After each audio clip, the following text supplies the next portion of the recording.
अच्छा जी, पहले तो हम शुक्रिया अदा करेंगे उन भाइयों का जो आउट ऑफ कंट्री में है, ठीक है, और विद कंट्री में है, ठीक है, जो बगैर देखे ही हम पे एतमाद करते हैं और कहने का मतलब फैब्रिक वीडियो पे चूज़ करते हैं, ठीक है, ऑर्डर देते हैं, हम उन्हें जैसा ऑर्डर देते हैं वैसे डिलीवर करते हैं। देखें, उबैद भाई ने हमें ये ऑर्डर दिया है, ठीक है, 1007 का एक सूट ये उन्होंने लिया है, ठीक है। एक ये शेफर 2x2 कॉटन का उन्होंने प्योर वाइट लिया है, ठीक है, बहुत अच्छा फैब्रिक है।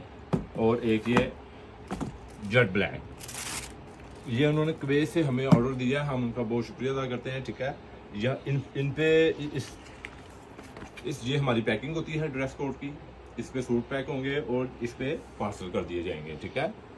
और ये इनका वैद भाई का बिल है, जो हमारा कंप्यूटराइज बिल होता है एंट्री नंबर के साथ, रजिस्टराइज बिल, ठीक है। ड्रेस कोड ब्रांड है, नॉन ये एज एक बातें नहीं है, नॉन ब्रांड नहीं है, रजिस्टर्ड ब्रांड है। Dress code Shadman market Lahore.